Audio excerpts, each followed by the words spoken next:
Last వీడియోలో మనము dimensions single 1 dimensional 2 dimensions అని 3 డైమెన్షన్స్ అని టైప్స్ ఆఫ్ డైమెన్షన్స్ అంటే చూసుకుందాం. డైమెన్షన్స్ అంటే లాస్ట్ వీడియోలో ఎక్స్ప్లెయిన్ చేసుకున్నాం. ఈ వీడియోలో వచ్చేసి ఎలక్ట్రోస్టాటిక్స్ అంటే ఏందో చూసుకుందాం and with the applications of electrostatic.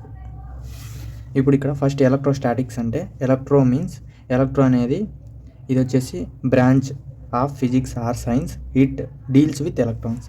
ఇది వచ్చేసి branch of physics or science అనమాట. ఇది వచ్చేసి దేన్ని డీల్ చేస్తుంది అంటే ఎలక్ట్రాన్ని డీల్ చేస్తుంది అనమాట. అదే స్టాటిక్స్ అంటే it is not movable. Statics అంటే ఏంది, అది అనేది మూవ్ కాదు, అది మూవబుల్ కాదనమాట. స్టాటిక్స్ అంటే ఇది అనేది జస్ట్ స్టాచ్యూ అనేది ఎలా ఉంటుందో, విగ్రహం అనేది అలా ఉంటుంది అనమాట. It is defined as the part of science or electronics which study the behaviour of an electron at rest position. Static అంటే ఏంది, రెస్ట్ కదా, అంటే అది స్టాటిక్ అంటే జస్ట్ లైక్ అదే స్టాచ్యూ మాత్రం ఉంటుంది అనమాట. ఆ స్టాటిక్ పొజిషన్ ఆ స్టేషనరీ అంటాం. ఈజ్ కాల్డ్ ఎలక్ట్రోస్టాటిక్ అంటాం. ఎలక్ట్రోస్టాటిక్ డెఫినేషన్ వచ్చేసి ఇది అనమాట. దీన్ని సైన్స్ ఆర్ ఎలక్ట్రానిక్ అంటాం. ఇది వచ్చేసి దేన్ని స్టడీ చేస్తుంది అంటే ఎలక్ట్రాన్ యొక్క రెస్ట్ పొజిషన్ని, ఆ స్టాటిక్ పొజిషన్ని, ఆ స్టేషనరీ పొజిషన్ని ఇది అనేది స్టడీ చేస్తుంది అనమాట. ఇప్పుడు ఇక్కడ మనము ఈ ఎలక్ట్రోస్టాటిక్ అనేది మనం ఎలా చెప్పినామంటే సైన్స్ ఎలక్ట్రానిక్ అనేది. ఇప్పుడు ఇక్కడ చూసుకుంటే ఎలక్ట్రానిక్స్ అనేది ఇప్పుడు ఇక్కడ ఐసిఎస్ అంటే లాస్ట్ ఎండ్ విత్ ఐసిఎస్ అయింది. ఇక్కడ ఫిజిక్స్ అనేది కూడా లాస్ట్ ఎండ్ విత్ ఐసిఎస్. అలా ఐసిఎస్తో ఎండ్ అయితే అవి వచ్చేసి దేనికి బ్రాంచెస్ అంటే సైన్స్లో ఈ రెండు వచ్చేసి మనకు సైన్స్లో ఒక బ్రాంచ్ అనమాట. అలా మనం ఫైండ్ అవుట్ చేస్తాం. ఐసిఎస్ అనేది లాస్ట్లో ఎండ్ అయితే అది వచ్చేసి బ్రాంచ్ ఆఫ్ సైన్స్. ఈ రెండు వచ్చేసి సైన్స్లో ఒక బ్రాంచ్లు అనమాట. Next the static charge or the charge at rest position. ఆ ఛార్జ్ అనేది రెస్ట్లో ఉంటుంది అనమాట, అది మూవ్ కాదనమాట. To creates electronic static field. ఇది ఎలక్ట్రోస్టాటిక్ ఫీల్డ్. ఎలక్ట్రోస్టాటిక్ ఫీల్డ్ అంటే ఏందో ఒక ఫీల్డ్ ఉంటుంది, ఆ ఫీల్డ్ అనేది మూవ్ కాదు. ఆర్ స్టాటిక్ ఎలక్ట్రిక్ ఫీల్డ్ అంటాం. Next or electric field strength అంటాం. ఆర్ ఎలక్ట్రిక్ ఫీల్డ్ ఇంటెన్సిటీ అంటాం. ఆర్ ఎలక్ట్రిక్ ఫీల్డ్ అంటాం.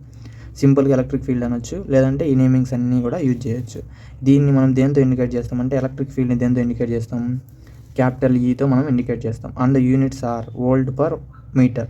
వోల్ట్ పర్ అంటే V/m, ఆర్ న్యూటన్స్ పర్ కులం, N/cతో అయినా యూనిట్స్ అనేటి ఈ రెండు అనేది దీని యూనిట్స్ అనమాట ఎలక్ట్రోస్టాటిక్ ఫీల్డ్. నెక్స్ట్ అప్లికేషన్ చూసుకుంటే అప్లికేషన్స్ ఆఫ్ ఎలక్ట్రోస్టాటిక్ చూసుకుంటే ఈ ఎలక్ట్రోస్టాటిక్స్ అనేవి దేనికి యూజ్ అవుతాయి అంటే ఎలక్ట్రిక్ పవర్ ట్రాన్స్మిషన్స్. పవర్ అనేది ట్రాన్స్మిషన్ చేసేదానికి ఈ ఎలక్ట్రోస్టాటిక్స్ అనేది యూజ్ చేస్తే. నెక్స్ట్ ఎక్స్రే మిషన్స్, మనము హాస్పిటల్కి వెళ్ళినప్పుడు ఎక్స్రే చేసుకుంటాం కదా, ఆ మిషన్స్లో కూడా ఈ ఎలక్ట్రోస్టాటిక్స్ అనేది యూజ్ చేస్తారు. నెక్స్ట్ లైటింగ్ ప్రొటెక్షన్కి, నెక్స్ట్ టచ్ ప్యాడ్స్కి, నెక్స్ట్ కెపాసిటివ్ కీబోర్డ్స్కి, ఇవన్నీ దాంట్లకు ఎలక్ట్రోస్టాటిక్స్ అనేవి యూజ్ చేస్తాం. నెక్స్ట్ వచ్చేసి క్యాథోడ్ రే ట్యూబ్స్కి, నెక్స్ట్ ఎల్ఈడీస్కి, ఎలక్ట్రోస్టాటిక్ ప్రింటర్స్కి, ఎలక్ట్రోకార్డియోగ్రామ్కి. ఎలక్ట్రోకార్డియోగ్రామ్ అంటే ఈసీ, అంటే మనం హాస్పిటల్ వెళ్ళినప్పుడు ఈసీస్లో హాస్పిటల్లో మనము హార్ట్ అనేది మనకు గుడ్గా ఉందో లేదో మనం చెక్ చేసుకుంటాం కదా, దాన్ని ఈసీజీ అంటాం. ఎలక్ట్రోకార్డియోగ్రామ్లో మనకు హార్ట్ ఫంక్షన్ అనేది గుడ్గా ఉందో లేదో అక్కడ చెక్ చేస్తారనమాట. ఇవన్నీ దాంట్లకు మనం ఎలక్ట్రోస్టాటిక్స్ అనేవి యూజ్ చేస్తాం. This is about this video. Thank you. Please like and subscribe my channel. Thank you.